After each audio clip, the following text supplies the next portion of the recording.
Hello there, it's Sunday the 9th of November, and if you are a regular viewer, then you may have been hoping for or expecting one of my mudlarking videos. And normally that's exactly what you would be getting, but unfortunately this week I had a visit from the nasty cough and cold department, and so I just did not get the opportunity to make a video this week. But I wanted to hop on here anyway, just for 10 minutes or so, and spend some time with you. And as I've been feeling a lot better today, I thought I would take a trip down to Greenwich Cemetery, just down the road, and go and visit Fred Jury's grave. Now, those of you who watch my videos on a regular basis will doubtlessly be aware that Fred Jury is a man who fought in World War One, and I found a metal tag with his name and address on it. Back in 2016, I think it was now. And when I researched the name, I found Fred Jury. And now he's like an old friend, and I like to go and visit him every now and again. I was so lucky, I even managed to find out where he was buried, just down the road from me. And so, as it's Remembrance Sunday today, I thought, what a perfect opportunity. So, I took a trip down to Greenwich Cemetery, and I thought you might like to come along with me, and I got some special little knitted poppies that I took along with me as well. So here I am at Fred Jury's grave in Greenwich Cemetery.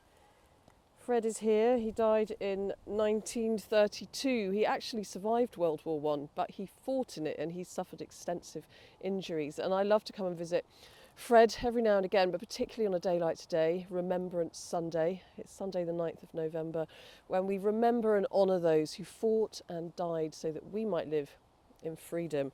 And of course remember those who still serve today, and people who are affected every single day of their lives by wars going on around them. I'm so incredibly lucky today. I can come here, it's a beautiful day. Everything is so very, very peaceful, and that is so not the case for so many people. And also, I have something very special here. I've got a poppy which has been knitted by one of my viewers, a lady named Wendy, and she sent me two poppies, one for Fred, so I'm going to put this one on Fred's grave here, and also one for Millie Jury, who is Fred's wife, and Fred's wife is buried just over yonder. Some of you who watch my videos on a regular basis will already know that. So once we have paid our respects to Fred, we'll go over and say hello to Millie as well. So thank you very much, Wendy, for this. So I'm going to place this down here on Fred's grave. I'd also like to say a very big thank you to Cemetery Dave, or Dave who works in the cemetery here, who has done an amazing job of keeping Fred's grave so very, very clear.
So here's Millie's grave. Her real name, Sarah. She died in March 1936. And huge thanks again to Dave, who works at the cemetery, for creating this cross for Sarah, or Millie. Millie is what Fred would have called her. And Wendy for creating the lovely little poppy here.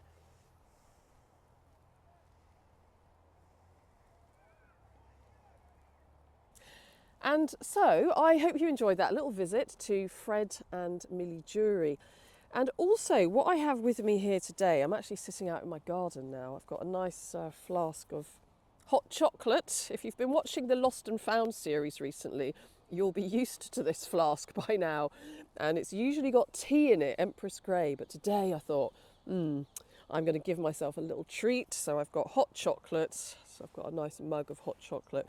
And I have here, staying with the theme of Remembrance Sunday and World War I, World War II, I've got a little bag here of ephemera from a World War I soldier, some correspondence between him and his young daughters. And I've been looking through it, and it's really very touching. And I thought it would be particularly appropriate and poignant to read through some of them today.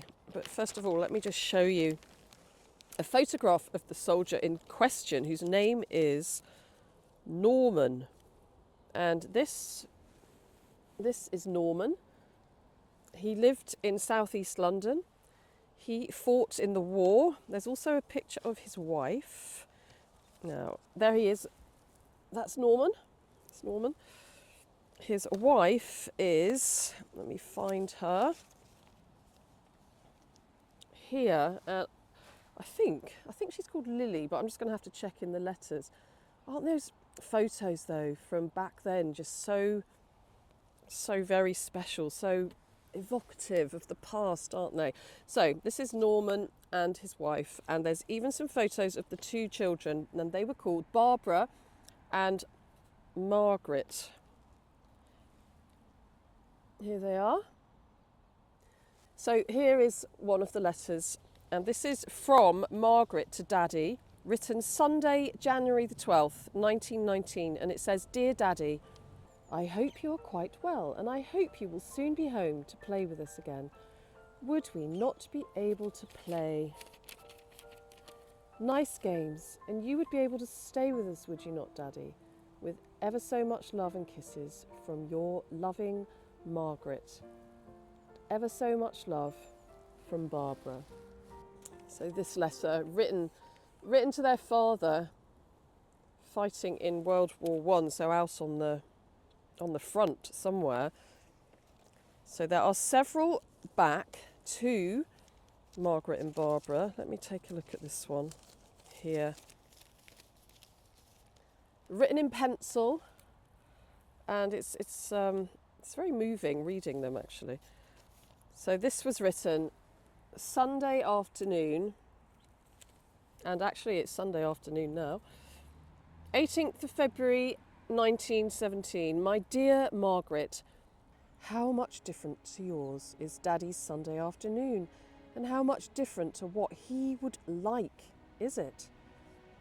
You have had a comfortable dinner and are very likely playing with your dolls or books, and Mama is most likely reading beside the fire.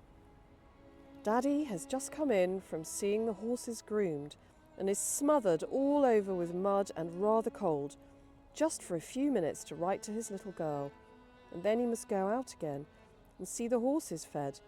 The weather is much warmer, but I shall be glad of the gloves Mama is sending out, she tells me. And such mud there is. It would come right over your knees in most places. Only half of my battery is fighting the Germans today, but on Wednesday we all go and have a scrap. On Saturday there is to be a terrible battle by all accounts, but the Germans are sure to get whacked. They have let us alone for the last 2 days and are either saving up so as to give us a hot time or waiting for us to start hammering at them. You will be glad to know that we are as safe here as ever you were during a Zepp raid, and the fact that we have no mamas or little girls to worry about makes us forget almost that there is a war on. By the time you get this letter, we shall be miles away, I expect, and next Sunday will be very close. It would make you laugh to see me with other soldiers going to bed on the floor, one like our scullery, with just 2 blankets, and all packed so closely that our heads are against each other's feet, and if one of us has to get up in the night, he has to crawl over most of the others. Still, we are more comfortable than some, for we are at least nearly dry. Mama will no doubt be able to explain most of the things to you in this letter, so perhaps you may be able to form some idea of how we live out here. Food is more plentiful, but we do not get much bread, and only very few vegetables. Potatoes, onions, about twice a week. We get plenty of cigarettes and tobacco, but miss many little things we used to get at home. Sometimes we go 2 or 3 days without butter, and then we get such unexpected things as pickles a few days after. All things considered, we are much more comfortable than I expected we should be, but not so comfortable that I shall be glad when it is all over and I'm back home again.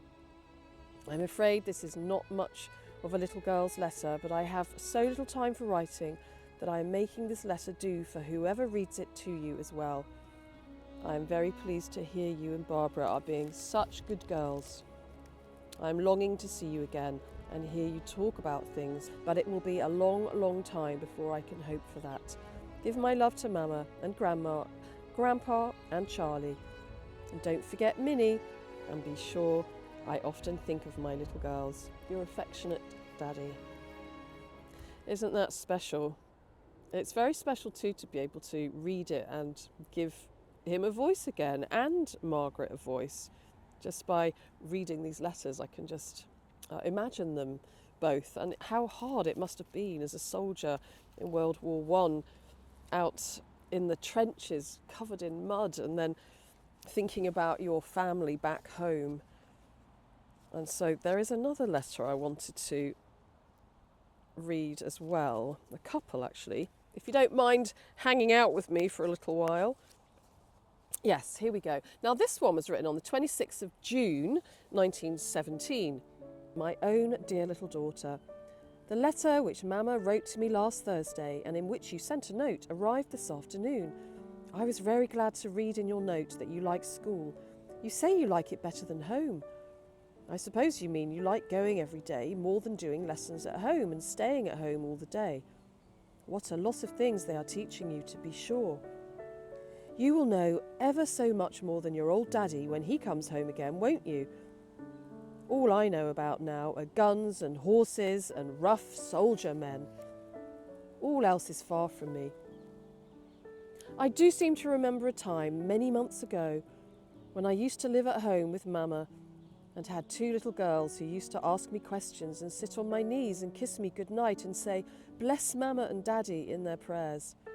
But it is such a long time ago, and it seems as if it will be a long time yet before I shall see my girls again. And what makes me sad is the fear that the little girls will have grown too big to sit on Daddy's knee and will know as so much that they will not want to ask him any questions. Write and tell me whether you think you and Barbara will be the same 2 little girls that I left so long ago. Goodbye, old brown eyes. My eyes are not very clear at this moment.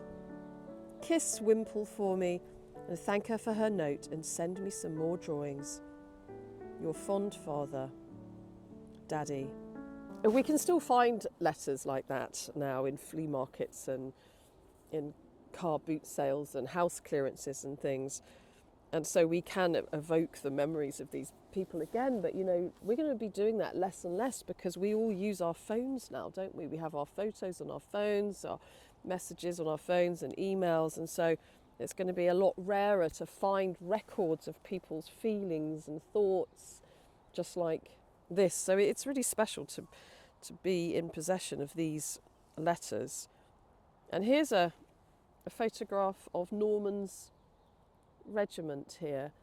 I can't remember which regiment he was in actually. It's all here. I'm going to do a longer feature on this bundle here of letters and photos, but I particularly wanted just to mention the letters today because it's Remembrance Sunday. And I'm going to finish off with another piece of writing here, which is almost like a journal entry, but it is from a letter, and this was written by Norman during World War One, and he says, I haven't got the date on it actually, it says, "Last night at about 9 o'clock I saw one of the prettiest sights I have ever seen. A German aeroplane was coming over our lines when a searchlight found him. At once 6 other searchlights shone onto him, and as it was a beautifully clear starlight night, it made the aeroplane look like polished silver with the sunlight shining on it. Machine guns and anti-aircraft guns opened fire and made a tremendous noise, but didn't bring him down. I think the airman must have had a terrible fright, as the lights must have dazzled him. The war is the fiercest here that ever I have been in, and there is more fighting and of more intensity, and then in brackets he says, Mama will explain that word, than any other point of the line. But so far we have had no casualties except 1 mule killed, 1 horse wounded, and some men gassed and injured. Well, little girl, this is a very long letter to be sent to one as small, and will serve to tell Mama some news as she reads it to you. I will write her a little special letter for herself, tell her. Give my love to Barbara and tell her all the things I have written about. Your loving Daddy. It must have been such a comfort for those children, Barbara and Margaret, to receive those letters from their father, but it must have been terribly worrying at the same time. Terribly worrying. So, like I said, I'll do something a little bit more detailed about this little collection. But for now, here's thinking of Norman. Here he is. And all of the other soldiers, like Fred Drury, and the many, many thousands, millions of other soldiers who have fought and died for us that we might live in freedom. And also, of course, thinking of all the people around the world who are affected by the tragedy of war today. Well, I'm going to sit here and enjoy the rest of my hot chocolate. I hope that you are having a good weekend. I hope that you go on to have a really good week ahead. I'm definitely feeling a lot better now, and I'm going to be making a mudlarking video to put out for you next Sunday, and I shall really be looking forward to that. So in the meantime, everyone, take care. Thank you so much for watching. Thank you for your continued support. Take care. Do something this week that you really enjoy doing. Sending you lots of love, and see you very, very soon. Cheers.